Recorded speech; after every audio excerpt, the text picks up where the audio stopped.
Late in the afternoon on Wednesday, February 20th, 1980, Catherine Foster sat on the cold metal bleachers beside her university's soccer fields. The men's team at the University of South Alabama was playing a practice game, and it was very easy for Catherine to pick out her favorite player. He was the very tall and handsome one with dark and curly hair. His name was Tom Jadon, and he'd been Catherine's boyfriend for years, ever since they went to high school together in the small city of Pascagoula, Mississippi.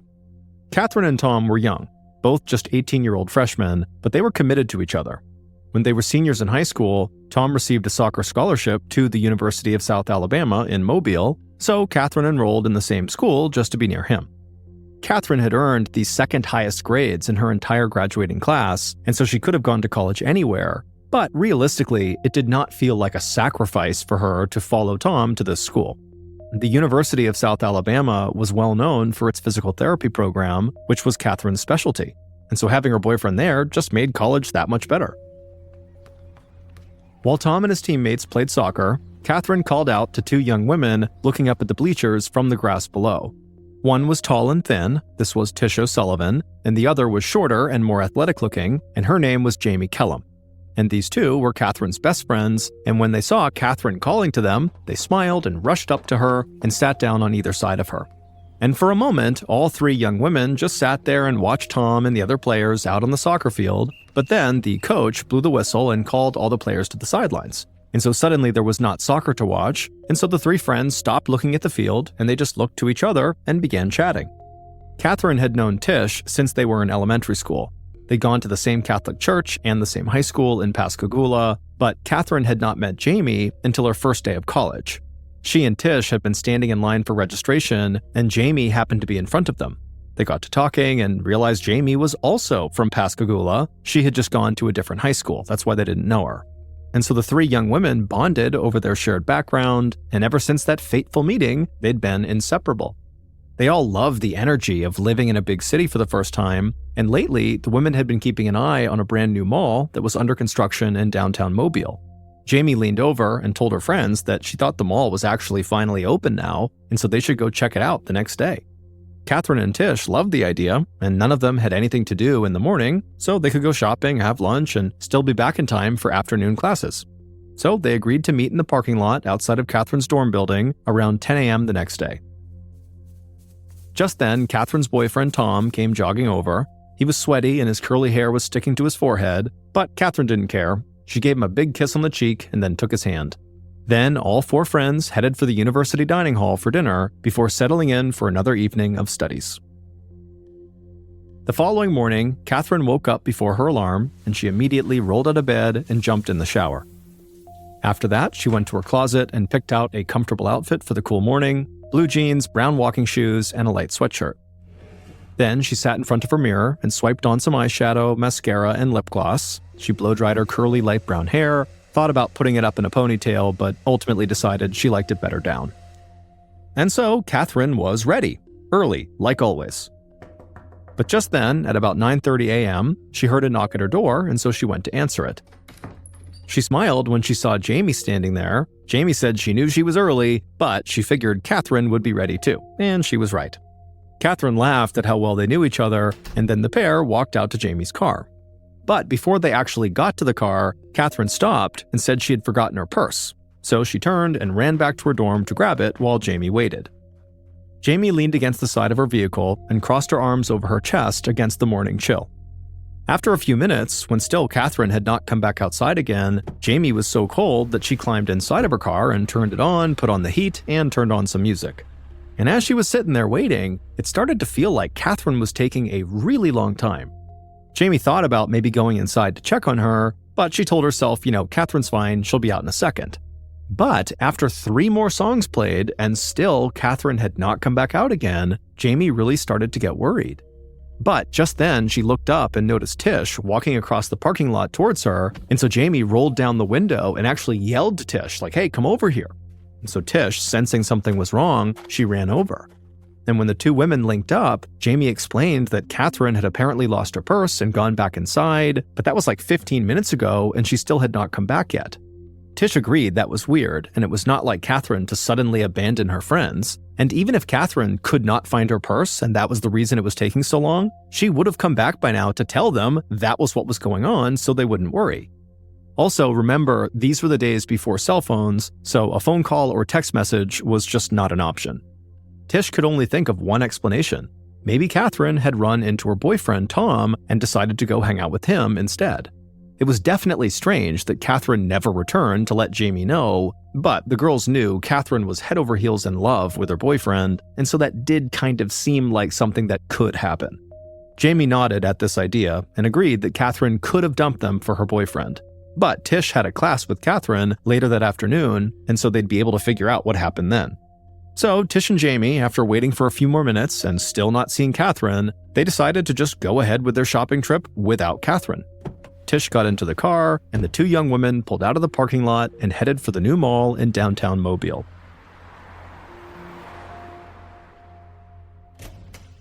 Later that afternoon, Tish burst into the university library. She walked quickly down the rows of books until she found Tom sitting alone at a table with his head in a textbook.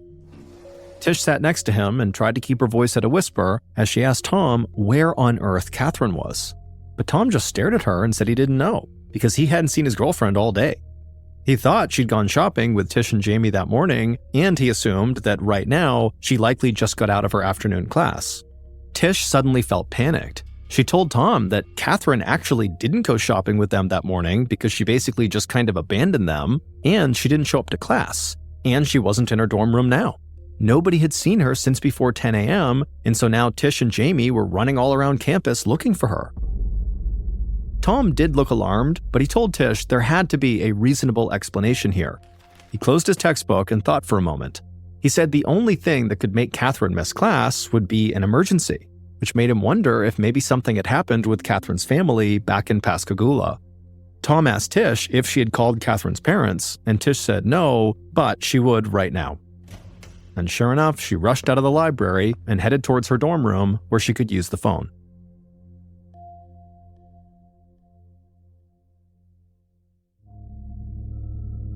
That evening, Sergeant Wilbur Williams was working dispatch at the Mobile police station. He was one of the younger cops with a dark brown mustache and a police hat that actually looked like it was 2 sizes too big on him. When the phone rang, he picked it up and he heard a woman's frantic voice on the other end. She introduced herself as Joanne Foster. She said her daughter, Catherine, was a freshman at the University of South Alabama. Right away, Sergeant Williams' ears perked up. He'd actually graduated from the same university. Mrs. Foster continued, saying she'd received a call from one of her daughter's closest friends telling her that Catherine had not been seen since earlier that morning. And Mrs. Foster said her daughter was not at home, so she had no idea where she was. Sergeant Williams listened, but he actually was not that concerned. He told Mrs. Foster that, because of partying and all these new experiences all around them, that it's pretty common for college freshmen to sort of drop off the map for a few hours from time to time. The sergeant promised the panicked mother that she really did not need to worry, that her daughter would show up. And on the off chance that she did not show up, the Mobile police would launch an investigation. But only after 24 hours had passed. That was the department policy. 24 hours later, on Friday, February 22nd, Sergeant Williams found himself back on his old college campus. The cement sidewalks and tall red brick buildings were familiar and made him nostalgic for his college days. And it would have been a whole lot better to be back here if it were not under such bad circumstances.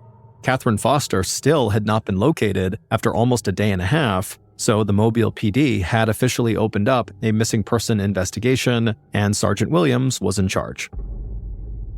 Now, Sergeant Williams still believed that Catherine would show up soon on her own, but he could see that all of Catherine's friends were very worried about her. In fact, Tom, Tish, and Jamie were so worried about her that they had all individually contacted campus security about her disappearance. So Sergeant Williams decided he would begin his investigation by speaking with those 3 first. He started with Jamie, but really Jamie didn't know much. She explained how Catherine had left her to go get her purse that Thursday morning, but then never came back. And Jamie said, since then, she's just been looking for Catherine like the rest of her friends. Tish knew even less than Jamie did. All she could say was that Catherine missed her afternoon class on Thursday and was absent from classes that Friday morning, which was apparently really out of character for Catherine. Finally, Sergeant Williams talked to Tom. Tom would say that he and Catherine spoke every single day, and so it was totally unlike her to go this long without speaking to him. Sergeant Williams appreciated the information Jamie, Tish, and Tom provided, but it really wasn't that much. And so after speaking to Tom, Sergeant Williams spent the afternoon just kind of walking around campus, speaking to Catherine's teachers and classmates, seeing if anybody knew anything. But nobody had any information that could actually help find Catherine. And so by nightfall, Catherine was still missing, and Sergeant Williams had no idea where to look for her. The following day, Saturday, February 23rd, Tish marched arm in arm with about 50 other students, including Tom and Jamie. They joined a volunteer search party to look for Catherine under the supervision of Sergeant Williams and another officer. The search party had already scanned the entire main campus, but they'd found nothing. So around 10 a.m., 48 hours since Catherine was last seen, the police expanded their search to forested areas surrounding the university. Tish and the other volunteers kept their arms hooked together as they made their way through the trees. The police had told them that even something as tiny as a hair clip could help them find Catherine. So Tish kept her eyes locked on the crunchy brown grass, watching for anything out of the ordinary. Then, from far down the line of students, Tish heard someone scream out in terror. Her stomach dropped as she watched two police officers run towards the commotion. Without thinking, Tish just followed them and ran headfirst into the most horrifying thing she'd ever seen. Her best friend, Catherine, was there, lying on her back in the grass, motionless. Everything about her looked pristine. She was wearing her favorite blue jeans sweatshirt, her hair was fanned out around her face, her makeup wasn't even smudged. It almost looked like Catherine had just laid down for a nap, except for the puddle of blood beneath her head. Suddenly, Tish heard another student scream, and she watched Jamie drop to her knees and sob into her hands.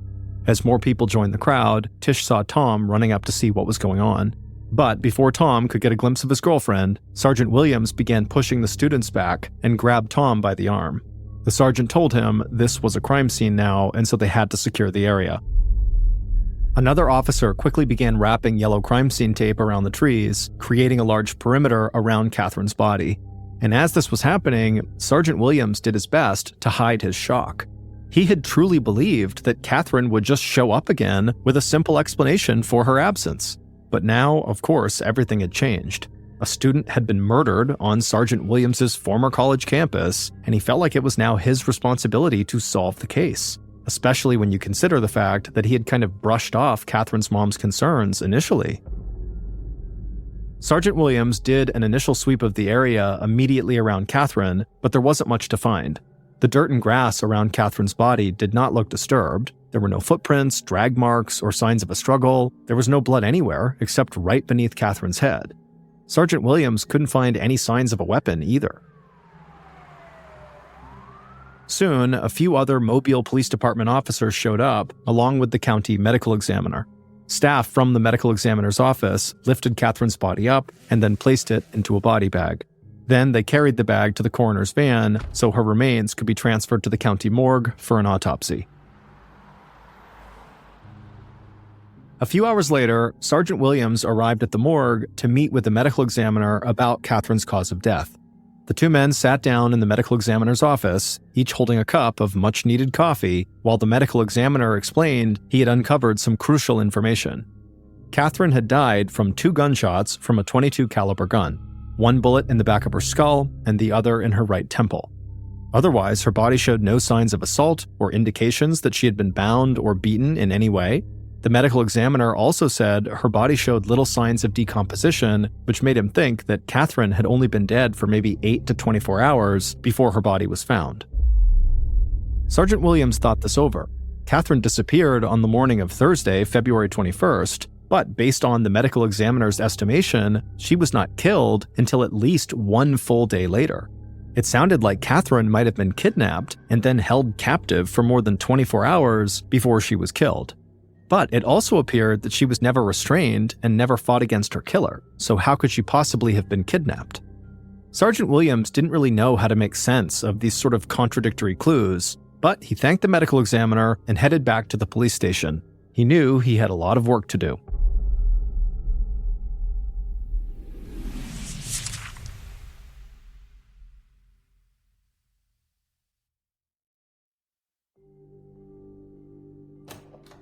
The moment Sergeant Williams walked inside the Mobile police station, another officer stopped him. The officer said they had just received a call from a female student at the University of South Alabama who lived near where the body was found. The student said she'd woken up with an asthma attack at exactly 2:38 a.m. on Saturday, February 23rd. She knew the precise time because she recalled, sitting up and struggling to breathe and just looking over at the clock, and it was right there, 2:38. So at 2:38 a.m., the student had jumped out of bed and opened her window to get some fresh air, and that's when she heard two loud popping sounds. Now, at the time, she had no idea what these noises were, but since obviously hearing the news about Catherine's death, the student wondered if those popping sounds might have been the sounds of the gunshots that killed Catherine. As he listened, Sergeant Williams felt his heartbeat speed up. 2:30 a.m. on Saturday was about 8 hours before Catherine's body was found, and so that lined up perfectly with Catherine's estimated time of death based on the autopsy. And so this student might very well have heard the two gunshots that killed Catherine. Sergeant Williams ran out to his police cruiser and headed right back towards the university. A few minutes later, Sergeant Williams strode across campus with a purpose. Now he was investigating a murder, so he had to go back to square one, which meant re-interviewing Catherine's closest friends. He needed to ask each of them where they were at 2:30 a.m. on Saturday, February 23rd. Now, when he spoke to them, he didn't tell them that that was the time he believed Catherine was killed. He just wanted to know if the teenagers had alibis. Jamie, Tish, and Tom were all extremely emotional over Catherine's death. It was hard for Jamie to even speak, but she did manage to tell Sergeant Williams that on Saturday night, she had been at a sleepover with a friend and a few family members, and Sergeant Williams was able to follow up and confirm that this was true. So Jamie had an alibi. As for Tish and Tom, they didn't really have an alibi. They just said they were in their dorm room sleeping, and they knew there was no way to prove that because there were no cameras or other monitoring systems in their dorm buildings. But they both swore they didn't go anywhere besides their dorm that night. Sergeant Williams thought Tish sounded like she was telling the truth, though he wasn't quite sure about Tom. There was just something in the sergeant's gut that made him feel suspicious of Catherine's boyfriend. But he didn't have any real evidence against Tom, so he kept his suspicions to himself, for now. After speaking to the three friends, Sergeant Williams began looking at a very different theory as to what happened to Catherine. Maybe she was abducted by a stranger. And so Sergeant Williams left campus and headed back to the police station where he could comb through the city's criminal records. Later on Saturday evening, Sergeant Williams sat at his desk thumbing through a thick stack of papers. He pulled out all the records regarding violent crimes on and around the University of South Alabama, and now he was poring through each one, looking for anybody that could be a potential suspect in Catherine's murder. Sergeant Williams' eyes began to glaze over from looking at so many documents, but then one of the documents caught his attention. It was a report about a crime that had taken place several months before Catherine's murder near the university campus. A female student said she'd been walking near the woods when a truck pulled up beside her and the driver offered her a ride back to school. The young woman agreed and got into the passenger seat of the truck, and as soon as she did, the man reached over and tried to sexually assault her. She fought him off and jumped out of the truck, but as she was running away, the man pulled out a gun and shot her. Luckily, the bullet hit her in the leg, so it didn't kill her, and so she was able to get away and call the police and press charges, including attempted rape and assault with a deadly weapon. But there was one more detail that popped out to Sergeant Williams. The man who attacked the student was currently employed at the University of South Alabama in the maintenance department. Sergeant Williams couldn't believe it. He made arrangements to bring the maintenance worker in for questioning as soon as possible. The next morning, Sunday, February 24th, Sergeant Williams sat across from the maintenance worker inside of an interview room at the police station. The sergeant got right to the point and asked the maintenance worker where he'd been at around 2:30 a.m. on February 23rd. The man said he'd been working an overnight shift in a part of the campus that was relatively far from where Catherine's body was found.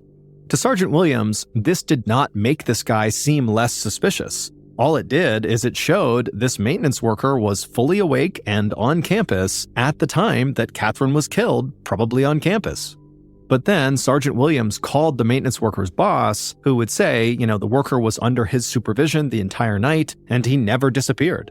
And so even though this maintenance worker actually had a pretty extensive and ugly criminal record, Williams just had no way to actually link him to the murder, and so he ended up telling the maintenance worker that he was free to go. However, the interview was not a total loss, because the conversation got Williams thinking of a new possibility. He remembered the medical examiner saying that Catherine didn't have any defensive wounds that would come from an assault.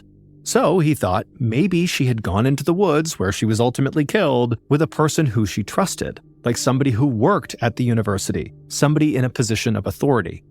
Sergeant Williams followed this hunch, and later on Sunday, he was back in the police station interview room with his newest people of interest, the 2 University of South Alabama security guards who'd been on duty the night Catherine died.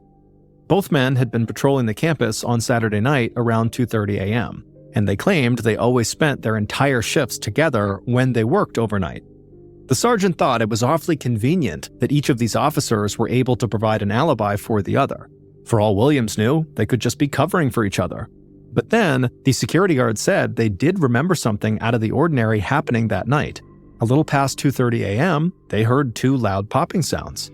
At first, they thought maybe the noise was coming from students shooting off fireworks, but they never confirmed that and didn't do any more follow-up, so they said it was possible those sounds could have been gunshots.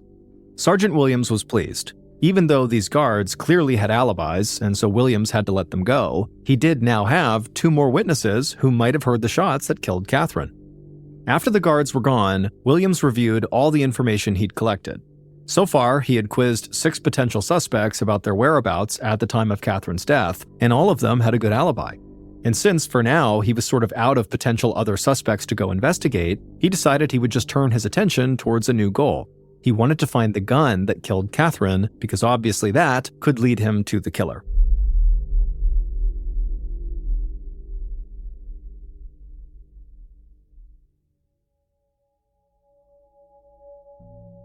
Sergeant Williams and the Mobile Police Department spent the next several days interviewing people and also scouring the campus for the gun. February 28th marked 1 week since Catherine had disappeared and 5 days since her body had been found, and they still had very little evidence to go on. That afternoon, Sergeant Williams stood outside the university library, looking on as another officer stuck his arms into a small duck pond. Sergeant Williams almost wanted to laugh because it seemed so unlikely that a murderer would dump their murder weapon into such a tiny pond, but then this officer who was reaching into the pond suddenly shouted and held his arm up in the air. Sergeant Williams could see sunlight glinting off the object in the officer's hands. It was a small silver handgun. Sergeant Williams ran up to this officer to look more closely, and he realized the gun was a .22 caliber, just like the gun used to kill Catherine Foster. But Williams's excitement soon turned to disappointment when they sent this gun in for ballistics testing, and it did not match the gun that killed Catherine. The police were back at square one again.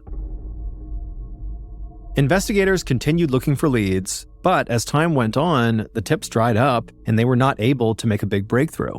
So the case went cold, and it stayed that way for the next 3 years. But still, this case haunted Sergeant Williams, who had a habit of cracking back open Catherine's case file at least once a week. So, on February 18th of 1983, the details of Catherine's case were still very fresh in his mind, and that morning, he got a very interesting phone call. It was a call from a first responder who told Sergeant Williams that a man had been found dead of an apparent suicide inside of a house that was right near the University of South Alabama campus. And this first responder said anybody involved in the Catherine Foster investigation should really come here and see the inside of this deceased guy's home. Sergeant Williams and another officer immediately went straight to this address, and what they found inside was absolutely chilling. The man's body was still in the house, and it looked like he'd been dead for at least 3 to 4 days. But that's not what caught the sergeant's attention. It was what he found in the man's bedroom. Tacked up on the wall were news clippings about Catherine Foster's murder. There were photos of her from the local paper and copies of her autopsy report, which the man had highlighted and written on. He'd even written poems about the crime. It was like a shrine to Catherine and her murder. Then Sergeant Williams checked inside the man's closet, where he found a bunch of white button-up shirts with the logo of the company that provided security at the University of South Alabama. Sergeant Williams knew he recognized the man lying dead inside of the house. His name was Michael Maris. He was one of the campus security guards who'd been working on the night Catherine died. Sergeant Williams had interviewed him 3 years earlier, and he'd had an alibi for the night of the murder, or at least that's what Sergeant Williams thought. Sergeant Williams went through every inch of Michael's home, and in the attic above the garage, he found yet another chilling scene. Sitting up there in the dark was a big cage that was actually big enough for an adult to stand up inside of and actually walk around inside of. It was made out of chicken wire and had a lock on the outside, while on the inside, there was a mattress and pillows. A gruesome picture of Catherine locked inside of this cage formed in Sergeant Williams's mind. Suddenly, everything made sense.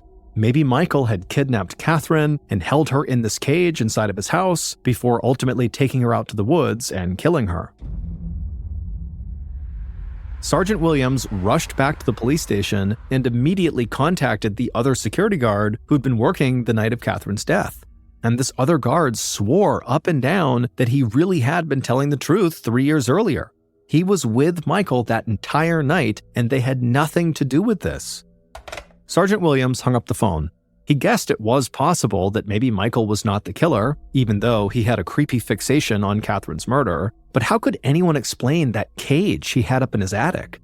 The sergeant contacted Michael's next of kin and asked about the bizarre chicken wire enclosure. Michael's family member said that the cage was actually where Michael often kept his grandfather, who suffered from dementia and had a tendency to wander around the neighborhood. It was not meant to be cruel, it was just a measure they used to keep the grandfather safe. And just like that, Sergeant Williams's hot lead started going cold. For years after this, Sergeant Williams kept reading Catherine's case file at least once a week, hoping for a lead that just never came. And eventually, Sergeant Williams left the police force, leaving behind the murder he was obsessed with unsolved. By 2002, so 22 years after Catherine's murder, another officer named Mike Morgan had taken over the now very cold Catherine murder case. He was young, much as Sergeant Williams had been back in 1980, and he had close-cropped blonde hair, small blue eyes, and a long face. On December 4th of 2002, Officer Morgan got a surprising call at the Mobile police station.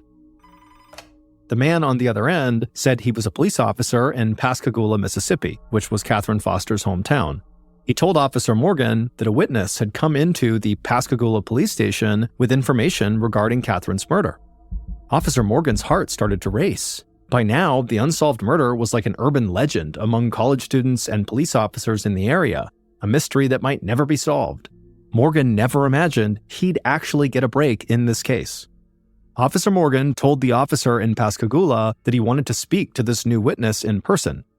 So he hung up the phone and rushed out the door to make the 40-minute drive to Mississippi.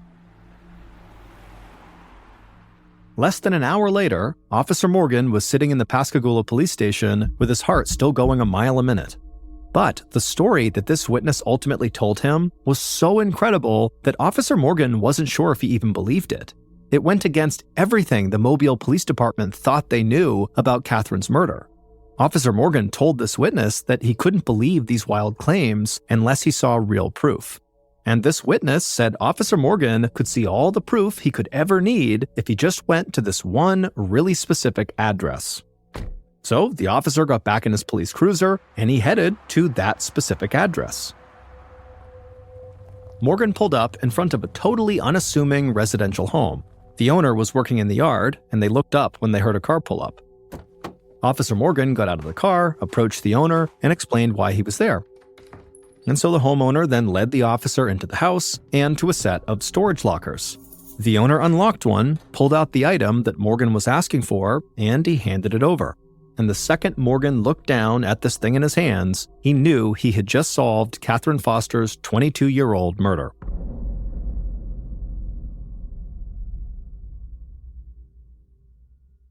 Based on the investigation that was done into this item, here is a reconstruction of what police believe really happened to Catherine Foster on the morning of February 21st, 1980.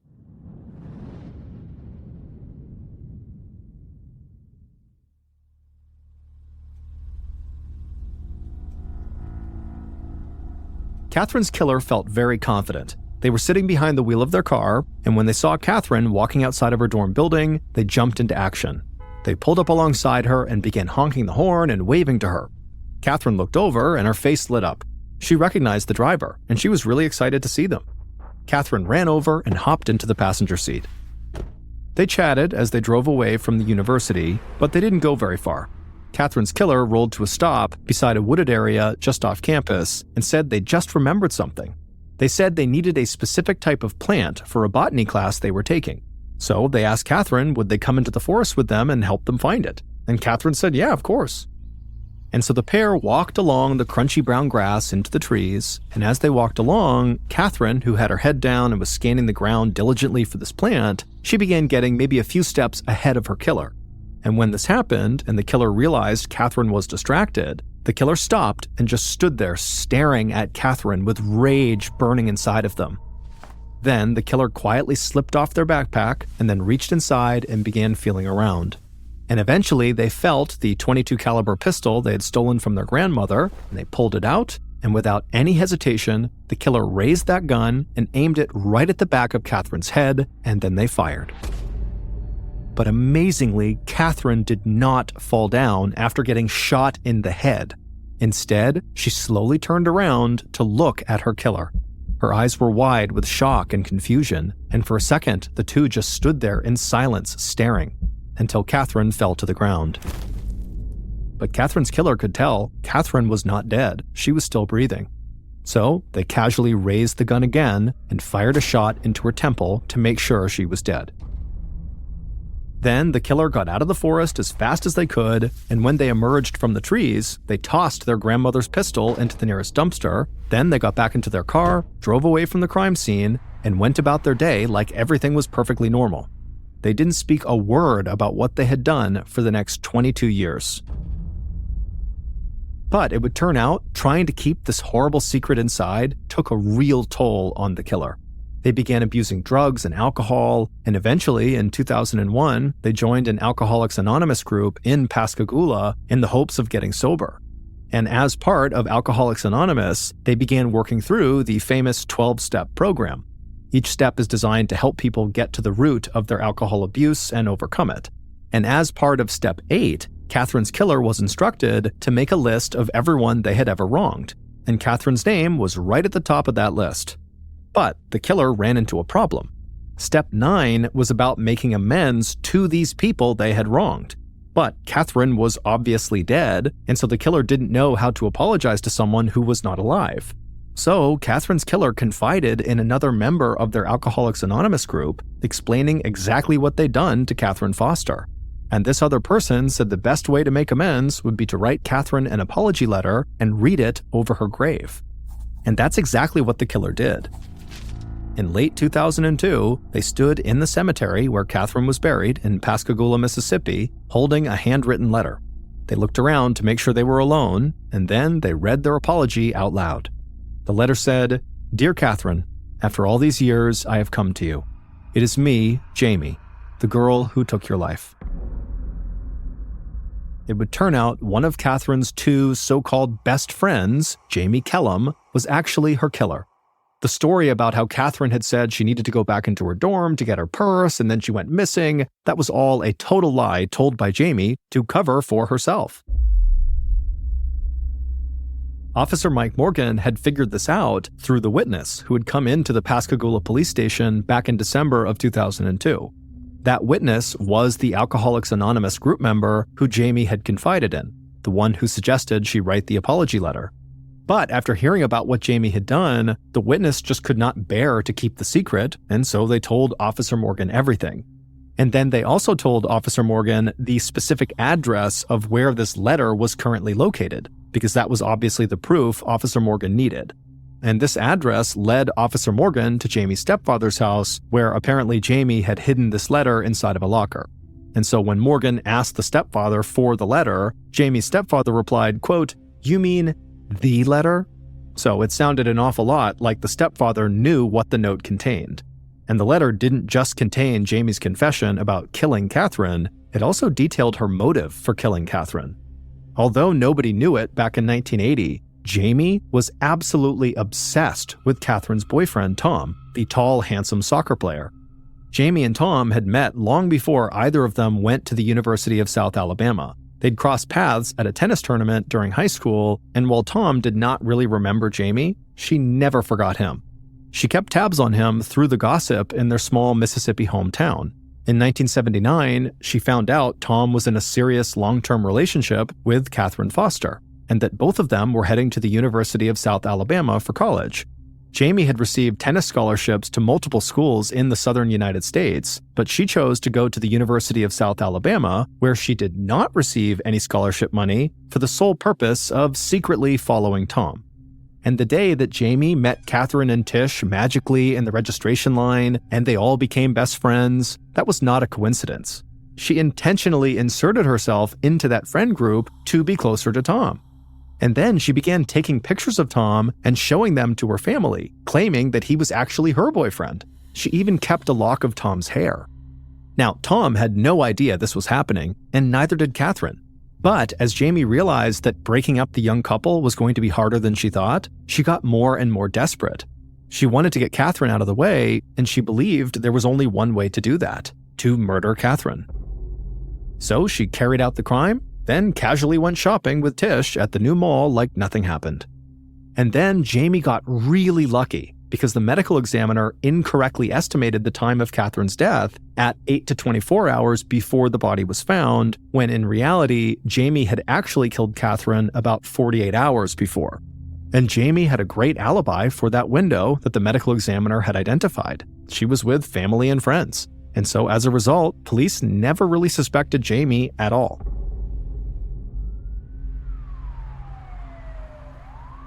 On November 21st of 2008, Officer Mike Morgan and another member of the Mobile Police Department pulled up outside of a blue and white colonial-style home in Jackson, Mississippi. It was a shelter house for people experiencing homelessness, and they knew Jamie had been living there for a while. When police looked into the yard, they saw there was a middle-aged woman with long graying hair just staring back at them. Officer Morgan got out of the car, but before he could even say anything, the woman actually yelled out to them. She said her name was Jamie, and she already knew the police were there to arrest her. Jamie got in the police cruiser without any resistance. Once they got back to the Mobile police station, she immediately confessed to killing Catherine Foster.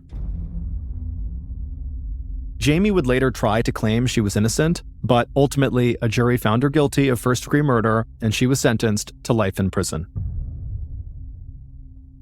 In 1974, Jean-Claude Romand enrolled in medical school in Lyon, France. He was a model student who excelled despite the notoriously brutal course load. In 1980, he married his girlfriend, and shortly after that, they had 2 kids, a boy and a girl. In 1983, he officially became a doctor and landed a great job as a researcher at the World Health Organization in Geneva. His focus was on finding new medicines to treat arteriosclerosis, also known as heart disease. His wife would proudly tell her friends that her husband was a super doctor who worked quietly in a neon-lit lab in Geneva to develop all these incredible treatments. From the outside looking in, Jean-Claude's life looked perfect, but looks can be deceiving. In the early morning hours of Monday, January 11, 1993, Jean-Claude's best friend, Luc, received a call informing him there had been a terrible accident. In the night, a boiler had caught fire inside of Jean-Claude's house, killing his wife and his children. Jean-Claude had barely escaped alive, but when he got to the hospital, he had slipped into a coma. The 2 men had been friends for nearly 20 years. They were both doctors, they both got married at almost the exact same time, their kids had grown up together, and now Jean-Claude's family had been completely destroyed. Later that day, when Luc arrived at the hospital to see his friend, he was met with 2 policemen standing outside of his room, barring anyone from going inside. And when they realized Luc was his best friend, the policeman said, "Hey, can we actually pull you aside and talk to you about Jean-Claude?" And so Luc was confused, but he walked over and sat at a table with the 2 officers, and they proceeded to tell him that the fire that had killed Jean-Claude's family had not been an accident, and Jean-Claude was not a doctor.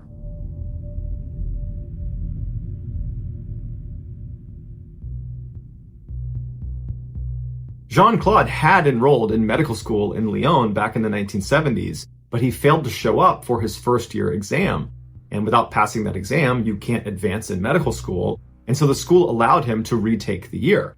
And so Jean-Claude did that for 12 consecutive years. All the while, he told his friends and family that he was following normal medical studies. And eventually he told them he had become a doctor.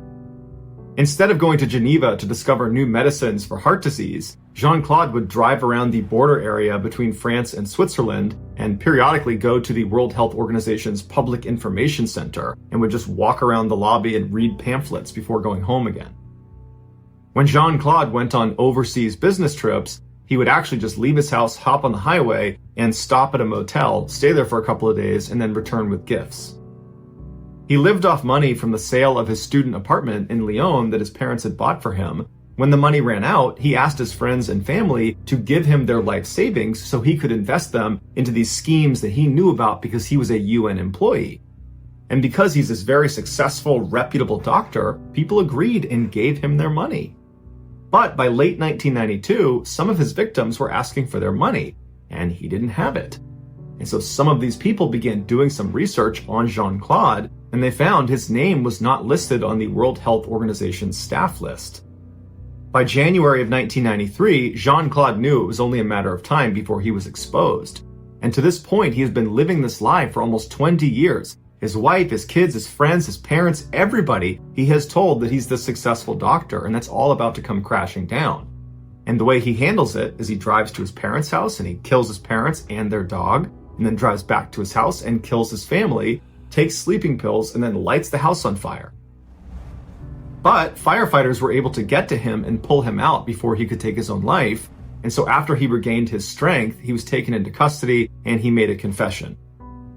He was convicted of murder in 1996 and given a life sentence, but in 2015 he became eligible for parole, and in 2019 he was released.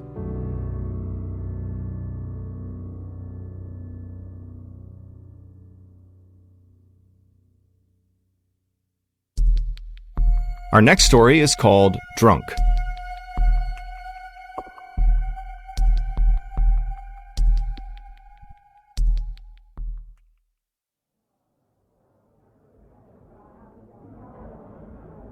In October of 2014, a 35-year-old woman who we'll call Olivia met her husband for lunch at a restaurant in Western New York. The couple had not originally planned to stay at this restaurant for very long, but one thing led to another. They were having a nice time, and before long, it was 6 p.m., and they had been there for 6 hours. And over those 6 hours, both of them had had a lot to eat, lots of bread and pasta and cakes and all sorts of stuff, and they had had some alcohol. But not very much. Olivia had been careful to only have 4 drinks over those 6 hours because she wanted to be able to drive. And her husband similarly limited his drinking so he'd be safe to drive. And so after they got the check and they paid for their meal, they both hopped in their respective cars and they began driving home.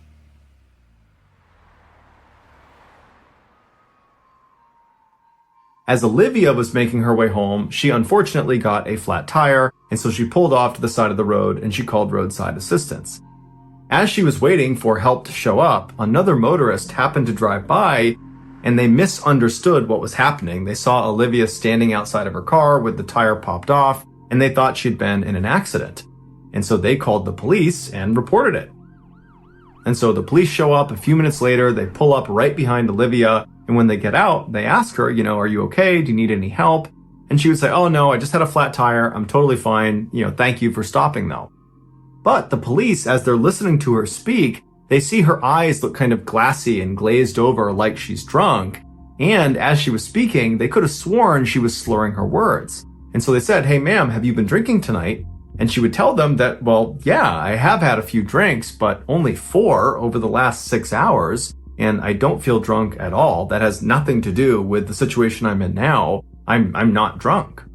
But the police were not buying it, and so they put her through a series of field sobriety tests that she managed to get through, but she struggled with enough that it sent up some red flags.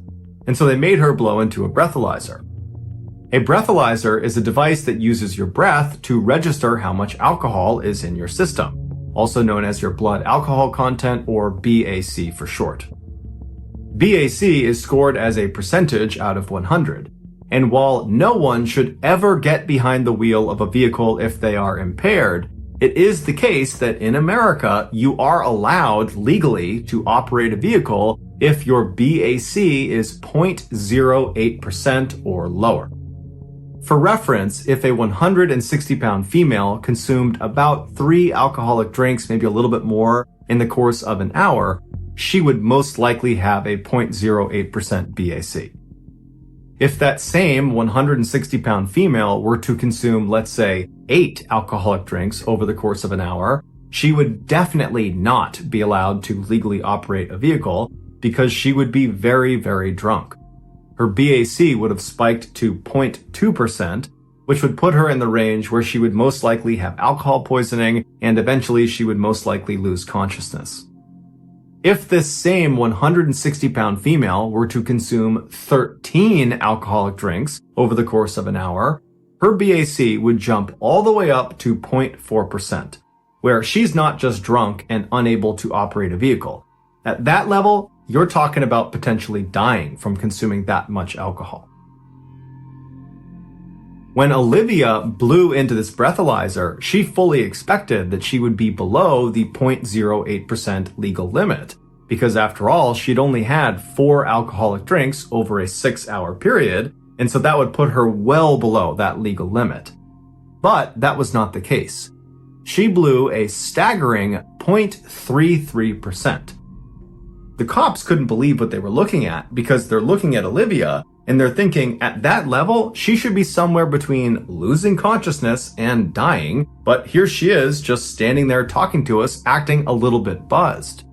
And so they assumed their breathalyzer must have made a mistake, so they went back into their car, got another breathalyzer, did it again, and again Olivia blew a 0.33% BAC.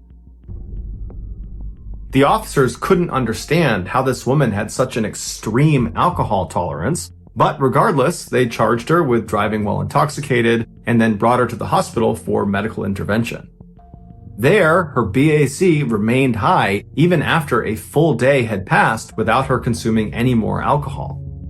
This is around the time that it was discovered that Olivia had a very, very rare medical condition called autobrewery syndrome, which in a nutshell meant her body transformed glucose from foods, specifically carbs like bread, pasta, that kind of thing, into alcohol. Olivia, who was totally unaware of this condition, had developed this wicked alcohol tolerance because she was basically drunk all the time. Not because she was a heavy drinker, but because she ate carbs. This condition, if left untreated, can do the same damage alcoholism and binge drinking can do to the body. The only way you can treat it is by drastically changing your diet. When Olivia's condition was discovered and made public, the charges against her were dropped, and she would go on to just stop eating carbs altogether.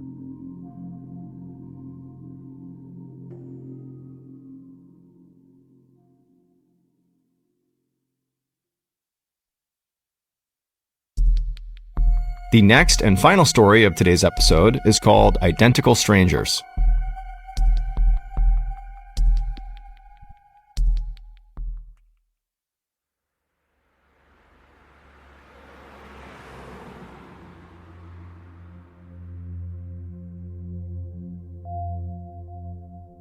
In 1980, Bobby Shafran was on his way up to Sullivan County Community College, which is 2 hours outside of New York City, to begin his freshman year.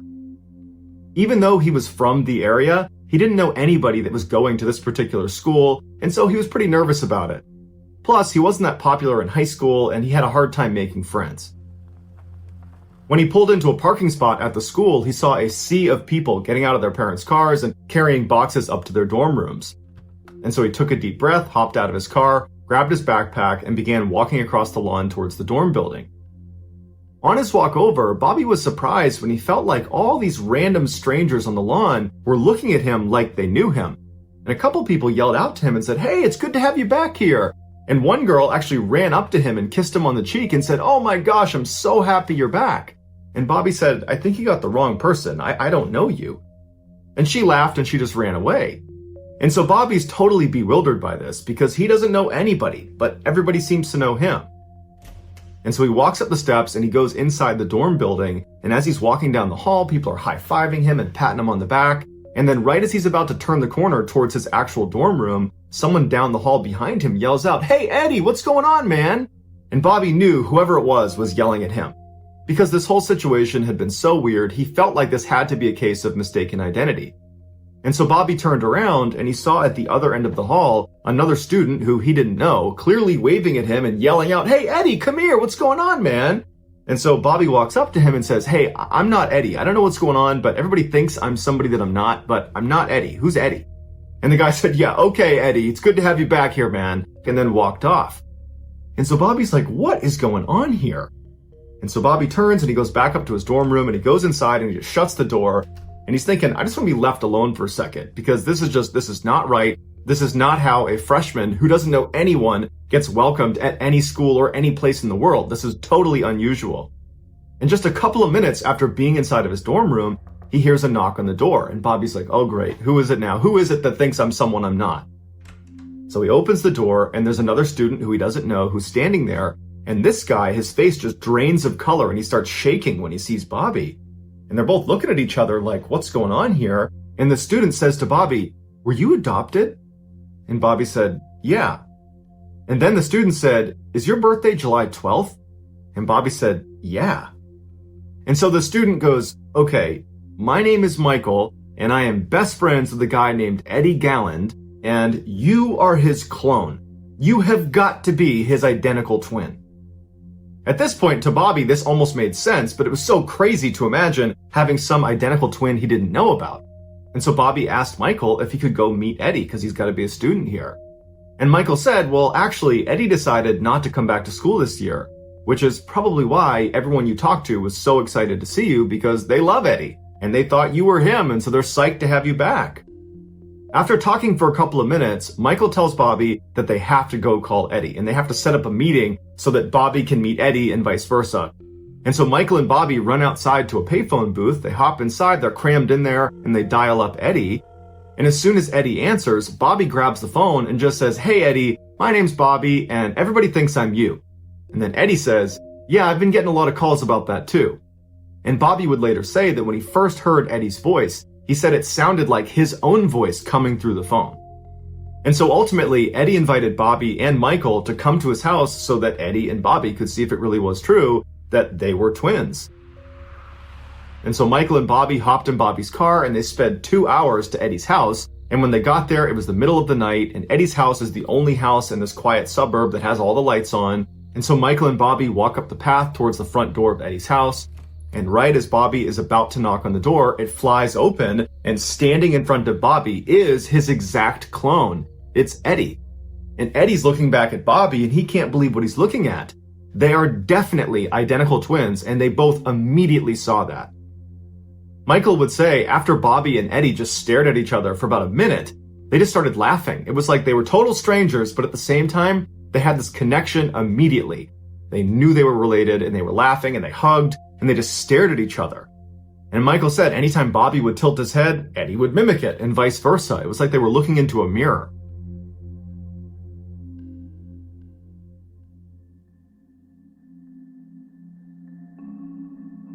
Shortly after, this story of these two long-lost brothers reconnecting found its way to Newsday, which was a prominent local newspaper in New York, and they decided they would look into it to see if it was really true or not.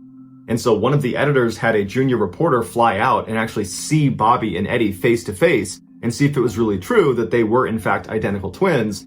And as soon as this reporter saw them, they knew immediately that, yep, they're related.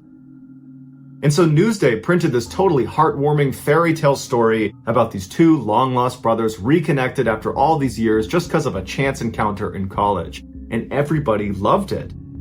But this is where the story went from amazing to truly unbelievable. Friends of another young man living in the New York area named David Kellman began telling David that he had to check out this Newsday article about these long-lost twins because these two twins look exactly like David. Specifically, they said you gotta look at these guys' hands. They are just like yours, David. David was known for having these enormous hands, and a lot of the pictures of Bobby and Eddie in the news showed their hands, and they too were enormous. And so David finally picked up a newspaper and looked at a picture of Bobby and Eddie, and sure enough, he was shocked. They looked exactly like him. And then when he read the article, it showed their birthday was July 12th, the same as his. And they were born at the same hospital he was born at. And so he's thinking, these are too many coincidences. They have to be my brothers. And so David called Eddie's home phone number, and Eddie's mother picked up and she asked who was calling. And David said, "Hi, my name is David Kelman. I was born July 12th, 1961, and I'm looking at a newspaper article of two identical twins that look just like me, and one of them is your son. I think I'm the missing third twin." After hearing this, Eddie's mom apparently dropped the phone and yelled out, "They're coming out of the woodwork!" So Eddie and Bobby went to David's house, and as soon as they walked in and saw David, they knew right away he was one of them. He was the third twin. And apparently, within minutes of meeting each other, they were wrestling and laughing hysterically on the ground. It was like, even though they were strangers, they somehow already knew each other and had an instant connection. David's family members that witnessed this first interaction said it was the most incredible thing they had ever seen, that it was just so wonderful to see these long-lost siblings finally reconnected after all these years. Shortly after David realized he was the third missing twin, Newsday did another story talking about how there was actually 3 missing twins that had all been reconnected, and once again, it was just this incredible Cinderella story, and now this story went all over the world. They were on the cover of every magazine, every newspaper, they were on every talk show, and everybody had the same question. What similarities did they discover? And they would say, well, we all wrestled in junior high school and high school, we all smoked the same cigarettes, we like the same food, we had the same taste in women. And on talk shows, when they would answer these questions, it was immediately clear that they all shared the same mannerisms, and on the show, they would routinely interrupt each other and finish each other's sentences. It really was like they were the exact same person, despite having been raised completely separate from one another. The boys loved the attention they were getting. They had become international rock stars overnight, and all 3 of them were immediately so close. They were best friends right away. They moved into an apartment together. They went out partying. They met Madonna. It was just this incredible time in their lives. And so they weren't asking questions about why they had been separated in the first place. But their parents were asking a lot of questions because they had not been told by the adoption agency that the boy they were adopting actually had 2 identical siblings. They had no idea. So the boy's adoptive parents reached out to the adoption agency, which was Louise Wise Services. It's based in New York, very prestigious. Basically, the most powerful and wealthy people in New York use this adoption agency if they're going to adopt. And so the parents reached out to them and asked for a meeting so they could get some answers as to why their kids had been separated. And so the parents go to New York, they go into this meeting room with the top brass of Louise Wise Services, and they say, did you separate our sons at birth on purpose? And one of the executives said, yes, we did, because it's really hard to place 3 children into one home. At which point, David's adoptive father lashed out and said, that's absolute BS. If you had told me he had 2 identical siblings, I would have taken all 3. But the agency stood by their decision and said that's the only reason it happened, and so sorry, that's all we can tell you. And so the parents were very frustrated and felt like there was much more to the story, and in fact, they felt like the agency was actually lying to them about why they had separated their sons in the first place. But they couldn't get any more information, so they left the agency, and right when they got outside, Bobby's father realized he had left his umbrella inside of the meeting room. And so he turned around, went back inside, walked down the hall quietly so he didn't want to disturb anyone, and he opened the door to the meeting room and he reached in to get his umbrella, and he looked inside and he saw the people he had just met with from Louise Wise Services had just opened a bottle of champagne, and they were laughing and smiling, and they were clearly toasting each other on a job well done.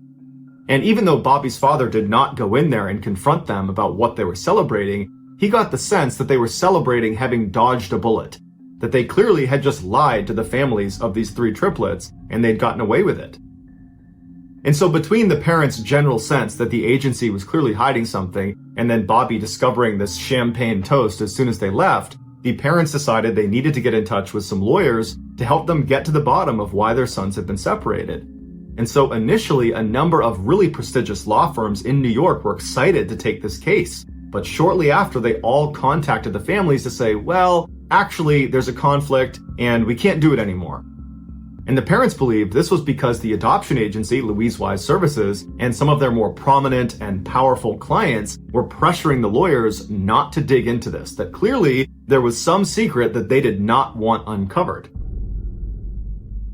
And so unfortunately, the parents hit a dead end and didn't know where else to turn to try to get more information. And so over time, they kind of just accepted that this is just the way it is.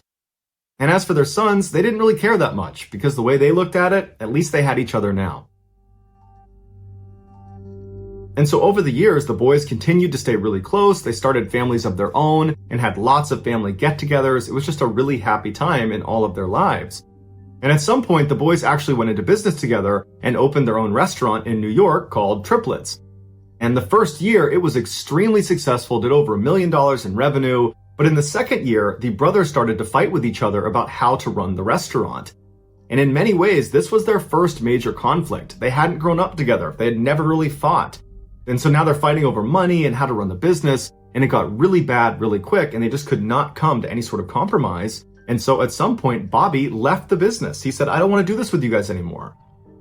And apparently his departure just completely ruined the dynamic of the three brothers. Eddie was the most affected by this fracture in their relationships. All he wanted was for his brothers to be really close and for their families to spend time together. And now all of that was in jeopardy.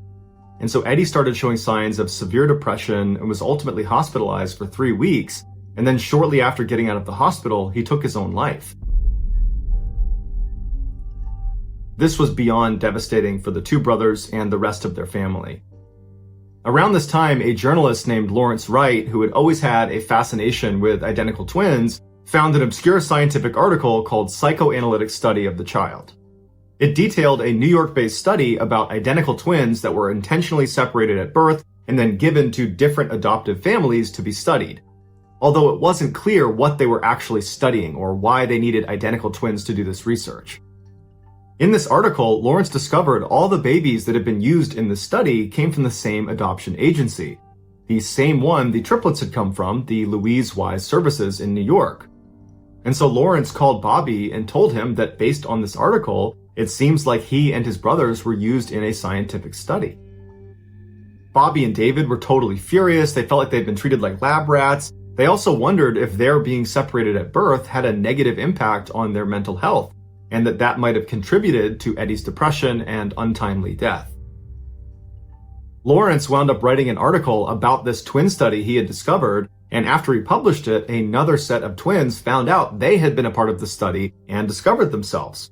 These two women were also struggling with depression, furthering the idea that the study could have led to irreparable harm to their subjects' mental well-being.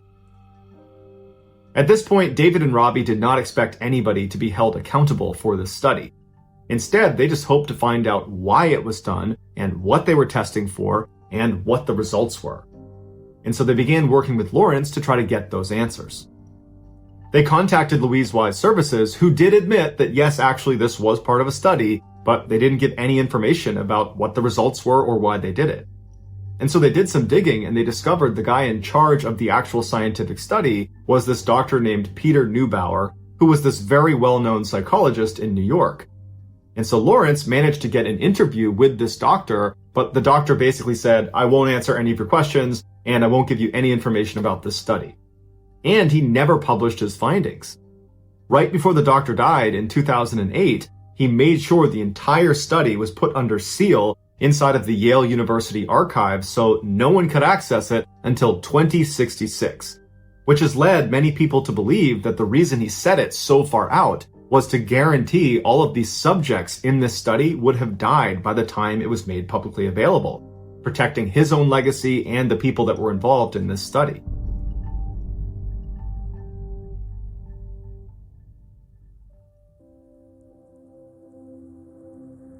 In the recent documentary called 3 Identical Strangers, Dr. Neubauer's personal assistant, a woman by the name of Natasha Josefowicz, she was interviewed and they asked her, can you shed any light on why this study was done, what they were testing for, and what the results were? And she would say that she was not actually part of the study. She was more on the periphery, but she was privy to what they were doing. And she said the point of the study was to finally put to bed whether it was nature or nurture that made the person who they ultimately become. Basically, are your surroundings the thing that ultimately makes you who you become? Or is it just your genetic makeup, that you're predestined to become a particular person independent of how you were raised? And she said the results were incredible, that basically it has nothing to do with nurture. It's all about your genetic makeup. That we unconsciously trend towards specific behaviors and decisions, but we believe it's free will. We believe we're choosing to do certain things, but in reality, it's basically predetermined. And specifically, in the triplets case, Bobby was intentionally placed into a more affluent household where his father was a doctor and his mother was a lawyer, and so they were very well educated, and that was his upbringing. Eddie was placed into a more middle-class family with his father being a teacher and his mom being a stay-at-home mother. And David was put into a low-income household where they were all immigrants, English was a second language, and they just had this very small shop that they owned. And Natasha said this study demonstrated that despite these boys being put into different socioeconomic levels, it had almost no impact on who they ultimately became. She said she doesn't know why the study wasn't published, but she hopes someday it will be. Also, in this documentary, a doctor named Lawrence Perlman, who was actually one of the researchers in the study that would actually make house visits to each of the boys' houses as they were growing up under the false pretext that they were there as part of routine follow-up for the adoption agency. And he went on record and said that the study was not just about the effects of socioeconomic class, it was really about the effects of different styles of parenting. He said in the triplets case, each of the boys had been placed into their respective households after that household had already adopted another child. And that first child they adopted effectively became the guinea pig for this study, where scientists would come in and they would study this child under the false pretext that they were there just following up for the adoption agency, but really they were creating a baseline of how do these parents parent. And then once that baseline was established, then the triplets were sent into their respective homes, with the researchers knowing full well how they were each going to be brought up, with the adoptive father being the X factor. Bobby's father, who was a doctor, was rarely around, but he was devoted and loving to his son. David's father, who was the shop owner, was around all the time and adored his son and loved him unconditionally. Eddie's father was a teacher who was around a fair amount, but when he was very strict and rough with Eddie and quick to discipline him and rarely showed any affection for him. And while Dr. Perlman does not come out and say that Eddie's relationship with his father probably had an effect on him becoming depressed and ultimately taking his life, there are many other people close to this case that believe that's exactly what it was. That David and Bobby had a stable, healthy upbringing and Eddie did not. And so when he was faced with the crisis of the brothers separating, Eddie couldn't handle it. These same people refute what Natasha said about the findings of the study that we're all genetically predisposed to become a particular person. They say if that was the case, then why haven't David and Bobby taken their lives? But ultimately, because the study was never published, we won't know for sure why it was done, what they studied, and what the conclusions were. All we have is speculation and second and third hand information. But what we do know for sure is the surviving triplets and their families are furious that this study was done. They feel like it ruined their lives. Following the release of the documentary 3 Identical Strangers, Bobby and David were actually granted early access to the study that was sealed inside of Yale University. And when they looked at it, they were expecting to be blown away with the results, but it turned out it was over 10,000 pages of very technical information, and much of it was heavily redacted, so they couldn't even read most of it. They were not able to deduce what the purpose of the study was in the first place, or what it accomplished. It was just all very ambiguous. This study was ultimately shut down permanently in 1980, the same year the triplets discovered themselves. As for the adoption agency, Louise Wise Services, and all the scientists and researchers involved in the study, none of them were held accountable for their role in this totally unethical study, and so basically everything was swept under the rug. And so Bobby, David, and all of the family members of the triplets were just left with a whole bunch of questions and not a lot of answers. On the hot evening of September 20th, 1987, 37-year-old Maria Ferreira hosted a lively family gathering at her small home in Goiânia, Brazil. Goiânia was a cosmopolitan city with nearly 1 million people. Gleaming skyscrapers and tropical fruit trees lined the wealthy downtown area. But there were also areas of extreme poverty.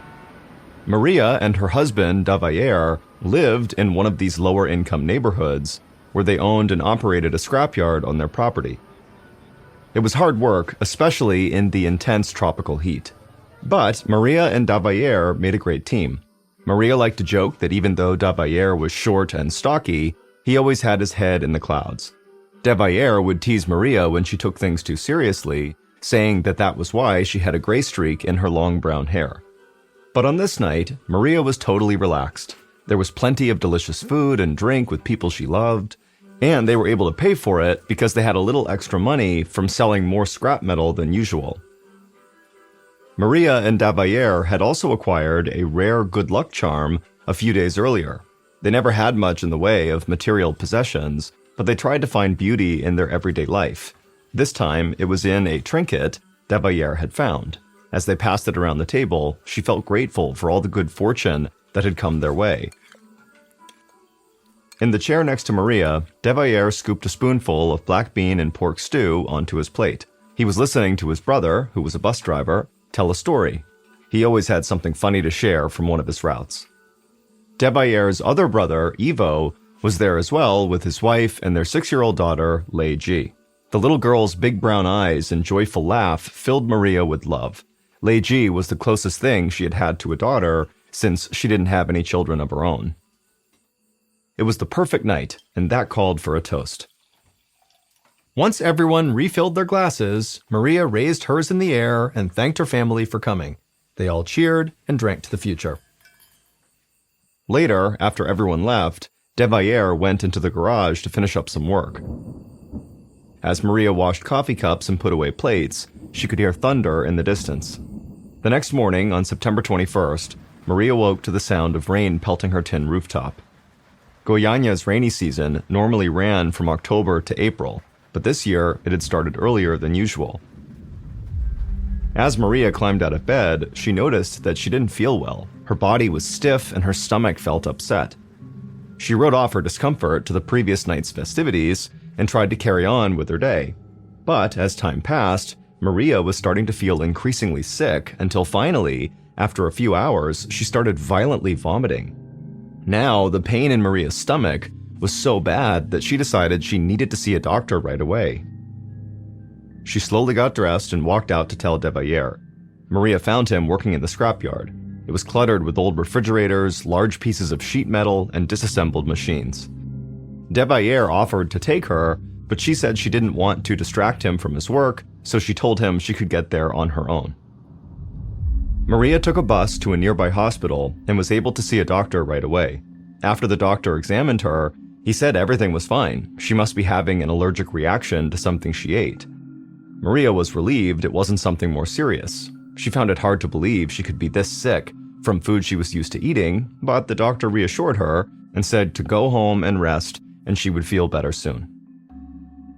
But that evening, Maria still felt just as sick. She called her mom, who lived in a neighboring town, and asked her to come stay for a few days.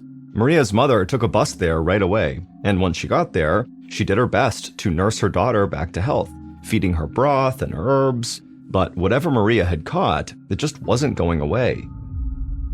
Even worse, Maria's mother soon started to feel sick too, with the same symptoms of fever and upset stomach that Maria had. So 2 days later, Maria's mom had to return back to her home to rest and recuperate as well. Maria was confused. If she was suffering from a food allergy like the doctor thought, why would her mom have gotten sick too? So now she thought maybe she'd come down with the flu and her mother had just caught it from her. So when her brother-in-law, Ivo, stopped by the house on September 24th, Maria tried to keep her distance from him. She'd been sick for 4 days and didn't want to risk passing anything on. Ivo didn't stay long at Maria and Devayer's house, and soon he got back to his own home right in time for lunch. His wife had put out some egg sandwiches, and after Ivo and his wife had sat down to eat, they called in their daughter, Lei Ji, to come join them. But Lei Ji was having too much fun playing with her dolls, her glitter, and her coloring books. Finally, Lei Ji did abandon her toys and took her seat at the table with her parents. But just 10 minutes after eating, Lei Ji threw up. Then, later that afternoon, Ivo and his wife got sick too. At first, they thought it was the eggs they had for lunch, but Ivo soon realized this wasn't just a case of food poisoning. It seemed like almost everyone who had gone to the Ferreira household recently was getting sick. And by now, that included Devayer, who was feeling nauseous, as well as his mother, who had come by to visit. The list grew to include 2 of Devayer's brothers and a handful of their children. The sickness had even spread to several of the neighbors who had visited with Maria and Devayer. 2 of Devayer's scrapyard employees had also become ill, all in the span of a week. When Maria found out about the growing number of people who were getting sick, she was horrified, and she became even more afraid when she noticed something else very disturbing. There were these red lesions that were showing up on her skin that were painful to the touch. By September 27th, nearly a week after first getting sick, Maria's stomach pain was unbearable. As she lay curled up in bed listening to the rain falling outside, she thought back to that last night she felt healthy. It was the same night she had hosted the big family gathering. Maria tried to remember everything she had done that night. Then she realized something. There was only one thing that everyone who had gotten sick over the last 10 days had in common. Maria could barely move, but she knew what she had to do next. If she didn't get to the bottom of this mystery, her whole family could be in serious danger. And so, on the next morning, she willed herself out of bed and slowly managed to get dressed. Then she gathered the evidence she needed in a cloth sack. Maria knew where she wanted to take it, and it wasn't to the hospital where she'd been before. She was going somewhere that had the authority to help her. The only issue was, she needed someone to go with her. She was too exhausted to make the trip on her own. Devayer wasn't feeling well enough to go with her, so she asked another scrapyard employee to accompany her. Maria let the young man carry the bag she'd packed. She was so weak she could barely keep moving. Just down the street, they boarded a crowded bus, and about a half hour later, they got off near an office called the Vigilancia Sanitaria. This was a public health agency that regulated pharmaceuticals, food products, and sanitary conditions. It was basically the Brazilian equivalent of the Food and Drug Administration in the United States. Maria thought that if anybody could figure out what was making her and her family so sick, it would be someone at this agency. She and her companion entered the plain brick building through a courtyard and were taken into the office belonging to the agency's director. The young man helping Maria dropped the bag he was carrying on the official's desk. Then Maria wiped her flushed face with a handkerchief and explained what it was. She said the contents of the bag were killing her family. The official just stared at her. He looked inside the bag and seemed confused. The items inside didn't look particularly dangerous. He said what really concerned him was Maria.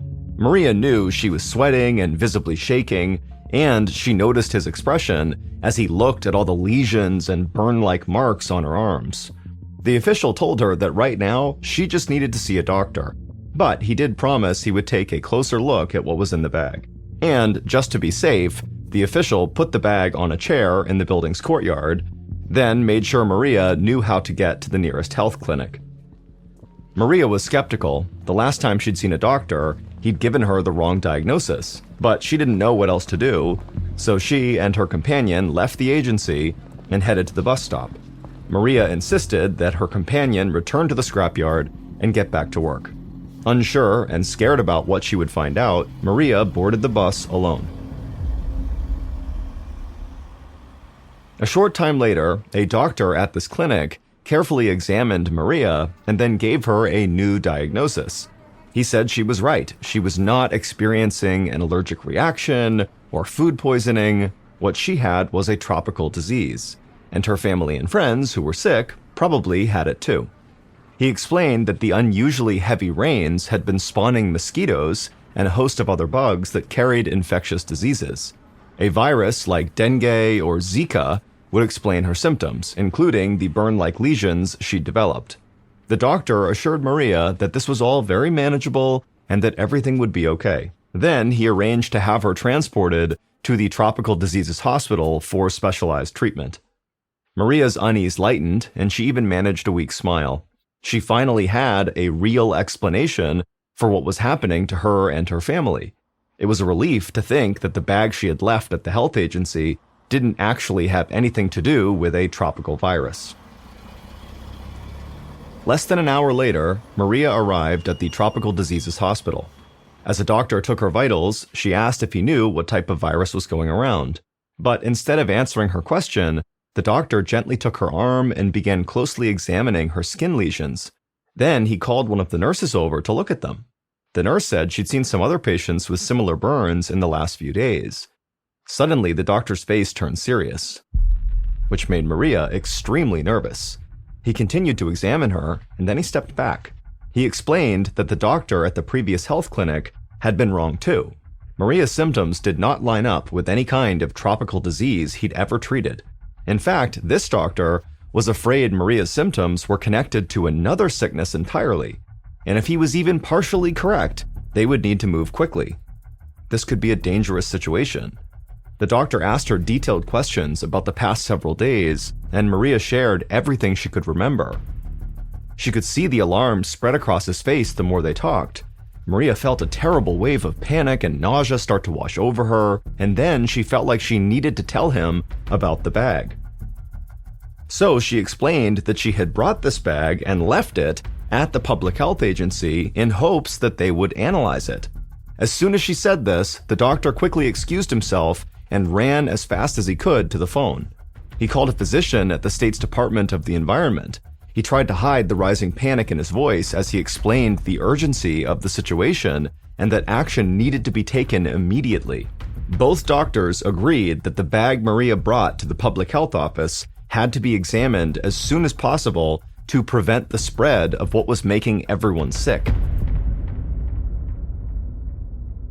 The doctor at the Department of the Environment knew a specialist named Walter Ferreira.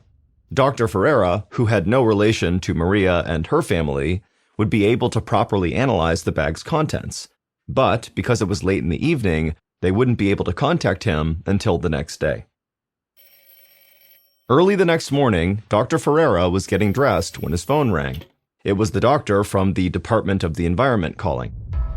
Dr. Ferreira paced anxiously as he learned what was going on. There was a huge crisis taking place in Goiânia, and he needed to act quickly. He scribbled down the address to the public health office where the bag was, and then ran out the door and went to a nearby office to grab some equipment. He hoped his colleague at the Department of the Environment was wrong about everything, because if he wasn't, that meant thousands of lives were now in danger.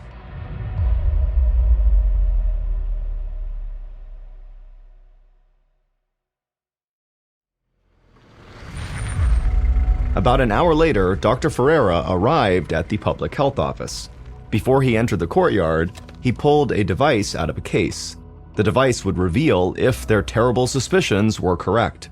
He carefully switched on the piece of equipment, but right away it seemed like the device was malfunctioning. And no matter how much Dr. Ferreira struggled to adjust the equipment, it just wouldn't work. The readings were just so impossible that he assumed it had to be broken. Dr. Ferreira was frustrated. Now he would need to go back to his office and swap out this broken device for a new one. So he let the receptionist know he'd be back as soon as possible. Almost 2 hours later, Dr. Ferreira returned with a replacement piece of equipment. When he turned that one on, the exact same thing happened. The readings were impossible. He tried turning it on and off several times, but he just kept getting these totally incredible readings. After a few minutes, Dr. Ferreira was horrified to realize that he had been wrong. Both of these devices had been working perfectly fine, and that meant the reality of this situation was much, much worse. If this situation didn't get handled, the whole city of Goiânia could have a catastrophic health crisis on their hands, and maybe all of Brazil could have a health crisis on their hands. So Dr. Ferreira knew he needed to get to that bag. Dr. Ferreira ran inside the building and was met by the facility's director. Ferreira asked where this bag was, but the director explained that he had become concerned about the bag's contents, so he had called in the fire brigade for assistance. In fact, the firefighters were already there and were about to take the bag from the building's courtyard. Their plan was to dispose of it in a nearby stream. Dr. Ferreira ran into the courtyard and saw a group of firefighters surrounding the bag. He yelled for them to stop, and that if they threw it in the water, it would trigger a horrific disaster. He warned them not to touch it and insisted that everyone just evacuate the building. Once Dr. Ferreira was able to explain what was happening, the firefighters realized just how serious this situation was, and they helped him clear the area. But the day was far from over. Dr. Ferreira knew he needed to track down Maria and speak to her about the contents of this bag. He located her at a hospital, but her condition had now worsened to the point where she was just too weak to even talk. But she was able to instruct Dr. Ferreira to just go to her family's junkyard where he would find her husband and he could answer any questions the doctor might have. It was noon by the time Dr. Ferreira and his colleague got to Maria and Devaillere's scrapyard. When they arrived, they saw Devaillere working next to his garage. Dr. Ferreira introduced himself and tried to shake Devaillere's hand, but Devaillere politely refused, and then he showed them the inside of his hand, and there was this huge open sore on his palm. Dr. Ferreira looked at it and then immediately shot a look of worry at his colleague. The doctor knew this type of wound on Devaillere's hand could only be caused by one thing, and it was the thing that Dr. Ferreira feared the most.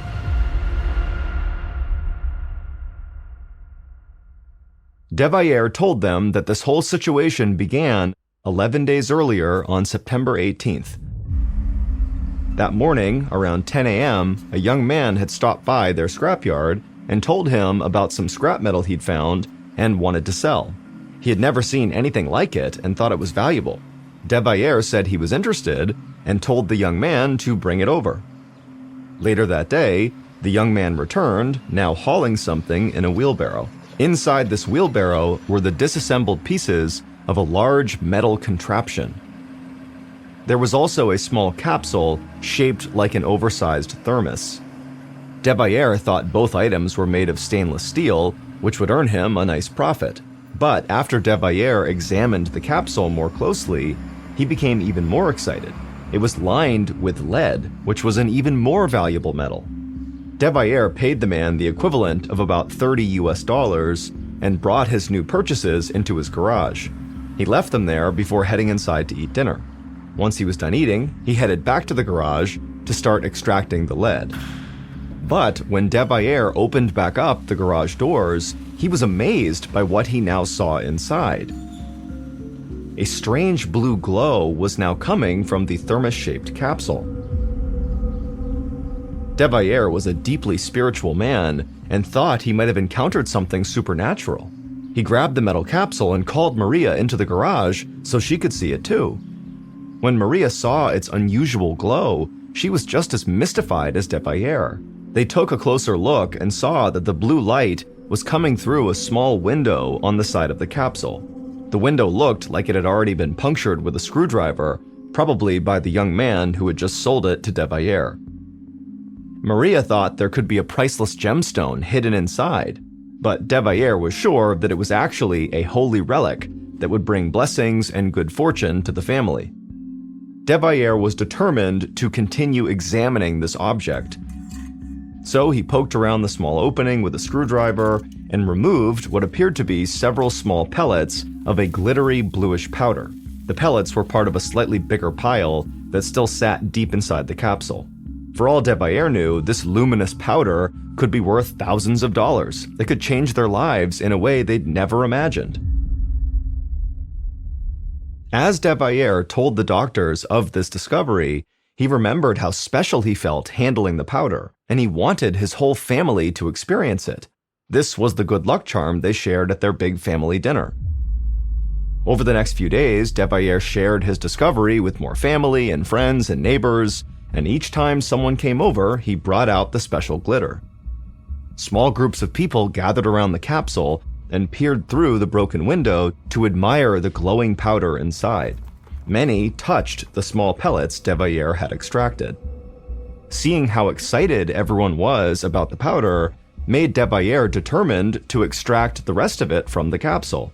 So a friend came over and, using a screwdriver, helped him remove fragments from behind the glass window. Eventually, they did get it all out. The entire pile was small enough to fit in the palm of Devaillere's hand.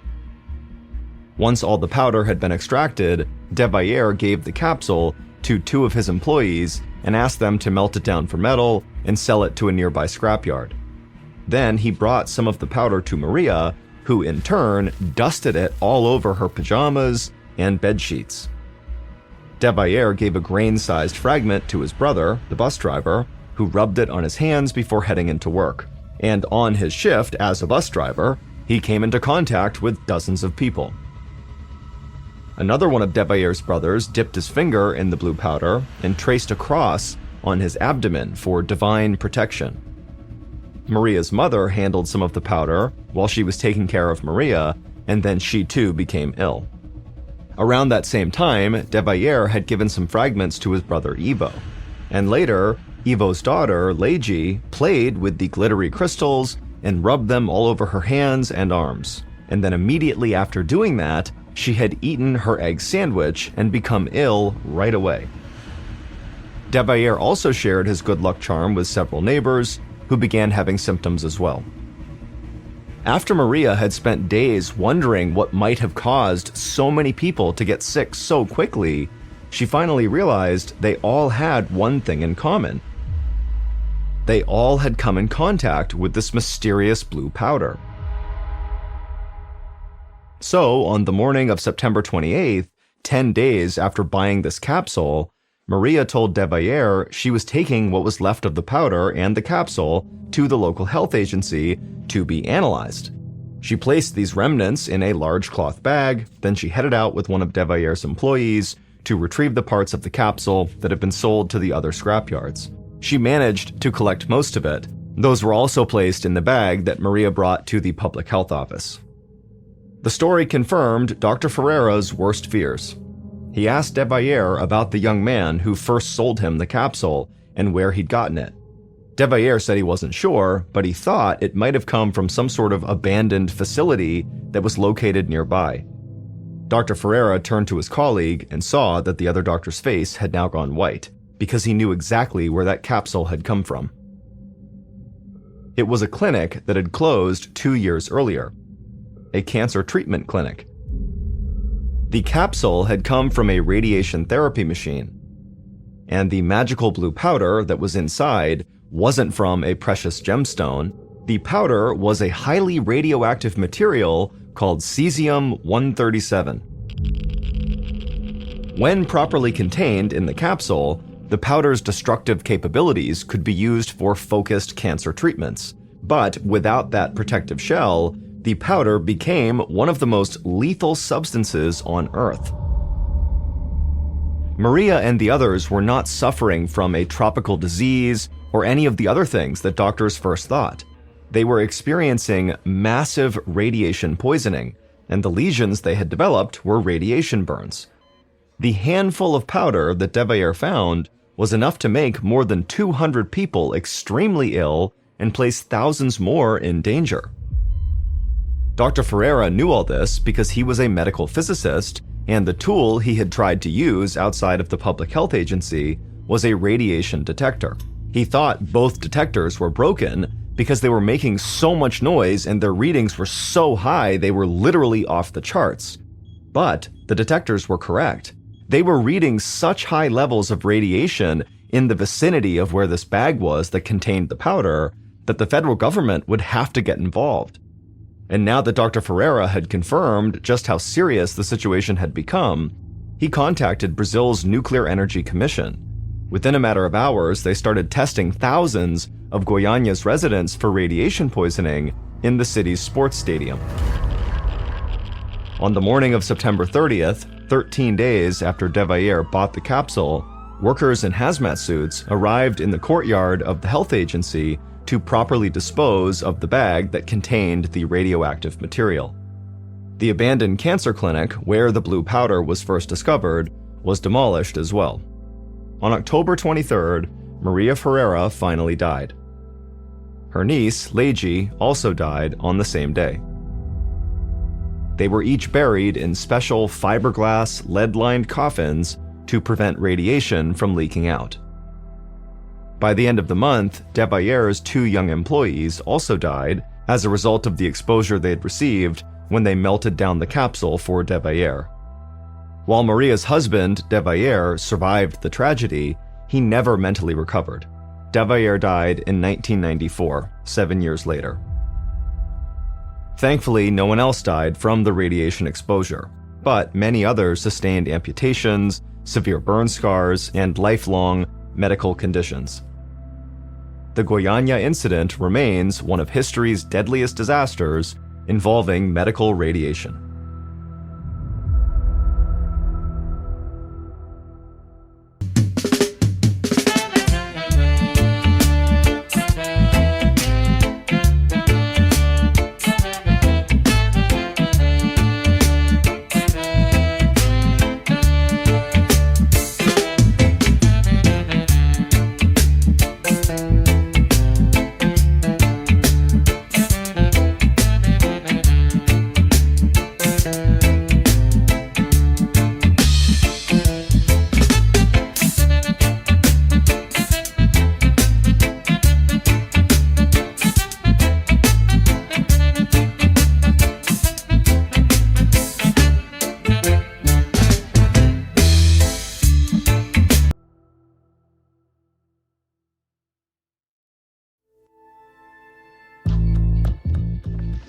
From Ballin Studios and Wondery, this is MrBallen's Medical Mysteries, hosted by me, Mr. Ballen.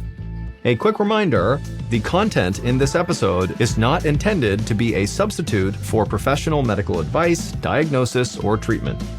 This episode was written by Lauren DeLille. Our editor is Heather Dundas. Sound design is by Matthew Chilelli. Coordinating producer is Sophia Martins. Our senior producer is Alex Benedon. Our associate producers and researchers are Sarah Vitak and Natalie Bettendorf.